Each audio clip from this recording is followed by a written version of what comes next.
Wow. I I'm shocked right now. So a lot of popular publications reviewed Hogwarts Legacy, and I've seen many different ratings. Some are good, some are decent, but there is one that stands out of all of them that came out today from Wired. Wired decided to go and fully embrace the hate to the game and gave it 1 out of 10. The lowest rating from a notable publication I've ever seen. And today I want to go through their review and see if it has any merit in it at all. Or was it simply because of the J.K. Rowling controversy? Or do they actually make some points against the game itself? Let's get right into it. Again, everybody's entitled to their opinion, and I'm very curious to see what prompted them to give this game 1 out of 10, like literally the worst review you can possibly give.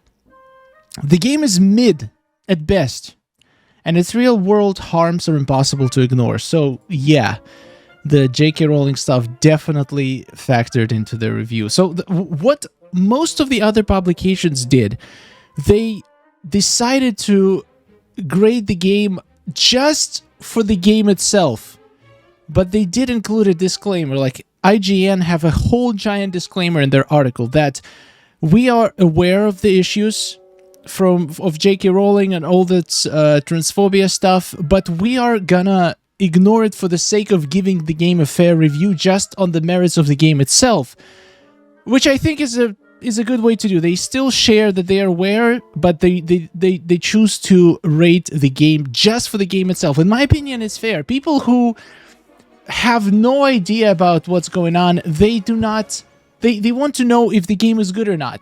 You cannot just rate it 1 because of the factors that have nothing to do with the game. But anyway, let's read the article. Let's see what else they have to say. There's no magic in Hogwarts Legacy. So, the only good thing they have to say is that it helped me to say goodbye to the setting for good. Okay. The bad thing, the story is rooted in anti-Semitic tropes. It's a game. So if every single game about the war probably has some roots, I mean, it's a made-up world with magic. How can you possibly say it's rooted in anti-Semitic tropes? Anyway, the gameplay feels dated. The graphics feel like they're a couple generations behind. All the characters are one-dimensional. Okay, for this one, I would say I slightly agree. The characters, some of them, not all of them, some of them are really, really good and have very distinct personalities. Some of them do feel a little bit one-dimensional, but those are usually not the main characters. Those are like NPCs that don't really matter. So it's not like the overall feel of interacting with other students and people in the world. It's not horrible. It could be better, but it's not horrible.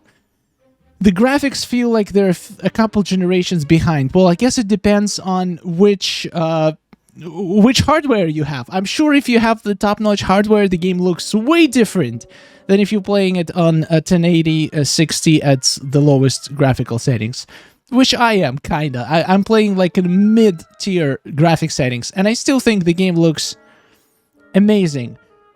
Does it look... Are there better-looking games? I would say yes, they are, but to be fair, this game has so much going on usually on the screen that having any higher level of detail, you would not be able to run it on anything lower than 3090 Ti. So I'm glad they didn't go super crazy into realism. They gave us just enough realism in order for this game to be playable and good looking, and I think it's a good thing. I don't think every single game has to look photorealistic and absolutely perfect. Every character feels like an off-brand version of the characters we know and love. There is literally nobody in this game that we know and love. I mean, there is no characters in here from actual Harry Potter universe, so we didn't know 99% of the characters, so that comment makes no sense. There is no sense of place, No magic, no heart. Hard disagree. There is plenty of magic. There is so many details, magical details, that shows that developers put their heart into this game. They have so many Easter eggs, so many little references everywhere, so many little interactable things that just makes it super immersive. And I completely, like, 100% disagree with the sentence. There is heart, there is magic, and there is sense of place, whatever that means. It's all there, 100%. Completely disagree.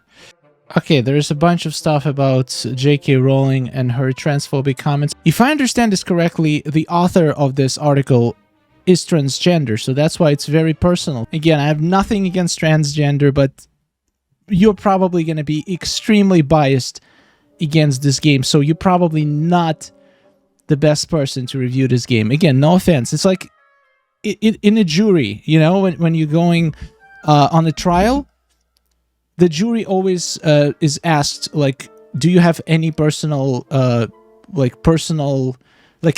is this case personal to you in any case or form? Because you need to be impartial when you're delivering a judgment. And I don't think author can be impartial in this case. Not blaming the author in any way. It's just it should have been a different person who could judge the game on its own merits. I don't hate her. It would honestly be easier if I did. Inside me, somewhere, there is a kid who still loves her despite everything. That kid has a lot of experience loving people who hurt her.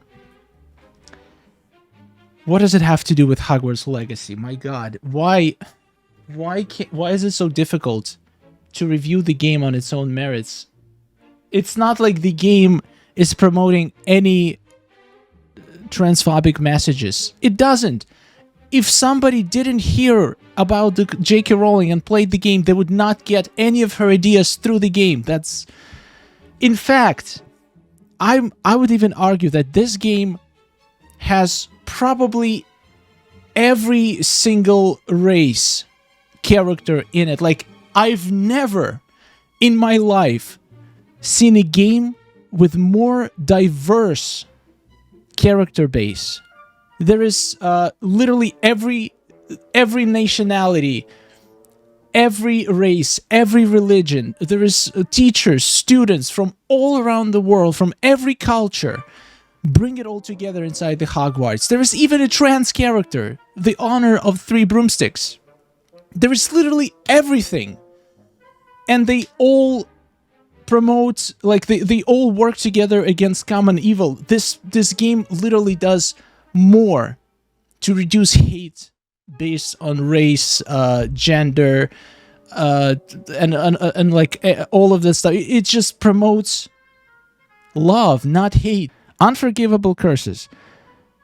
Okay, what can be a possible problem with unforgivable curses? Okay, there is a whole paragraph called Unforgivable Curses. There is not a single word. I read it 3 times, this whole paragraph. There is not a single word about unforgivable curses. I'm so lost right now. The longer I spent in this version of Hogwarts, the more I could feel a tangible absence. There's definitely something missing. I thought maybe it was the lackluster art direction, the one-dimensional characters that feel like store-brand versions of the ones we know and love, or even the conspicuous lack of iconic John Williams score, but there's a bigger absence here. First of all, I love the music. I think the music increases the immersion a lot. I've seen some people speaking negatively about music. I'm not one of them. I absolutely love the music in this game. The world is lifeless. Character models and facial animations are present, but somehow absent. The characters are animated, but they certainly don't feel alive. Again, I will partially agree with this, but, like, can you imagine? Hogwarts has thousands of people at once in school. First of all, if you make every single one of them with unique personality, with unique animations, with unique interactions, like, it's literally impossible. I understand, like, I think they did amazing job in the realm of what they could do. Like, it's literally, it would take many more years to give every character more unique personality. Like, I'm sure, so, like, they had to reuse certain expressions, they had to reuse certain behaviors between characters, and still, like, every once in a while I find a new dialogue line, and I find a new activity that students are doing. I think it's sprinkled in the world. It doesn't ruin the immersion for me. It does, like, if I really try to nitpick on it, I can, obviously. But if I don't, and if I just concentrate on my tasks and just enjoy the scenery, like, people, they just add to it. They don't take you out of it. So I partially agree, but it's not a deal breaker for me. Anti-Semitism. A global cabal is trying to end slavery, but that's bad because the slaves like being slaves. Okay, I didn't make it that far in the story yet to make any conclusions. But so far, the story feels pretty nice. There's a few characters, the key characters in the game, they tie it all together, and your relationship with those characters feels very authentic and natural, and I like it. Also, this game gives you choices many times, and sometimes those choices can actually impact the story, which means that you can play the game as a good person, as a bad person. You can make certain decisions that will put your morals to the test, and I like that aspect of it. Okay, I just read the standing together paragraph, and I'm just gonna say I don't understand the point. Basically, the way I understand it, she's saying that the queer people make the best games, like the art, the music, all that stuff, and they all refused to join the team for Hogwarts Legacy because of J.K. Rowling, so that's why the game doesn't feel as good as it could be if more LGBT people worked on it. That's, again, sounds like a very personal opinion, and there is no, like, facts to put behind it. It's literally just how author feels, and I would love to have a little bit more facts in an article and not just personal feelings. So basically, my opinion about this article after reading it is that this person, they didn't have to play the game. They were gonna hate it no matter what. Like, it sounds like they were trying to find things to hate, and again, it's fine to have a personal opinion like this. However, if you make this an official review from a big publication, you have to be more impartial. People rely on articles like this by big publishers to give a fair and unbiased opinions about the games. People make purchasing decisions based on these articles, and these articles, they have to be impartial, and this is not an impartial article by no means. Anyway, that's just my opinion. Again, I respect this point of view.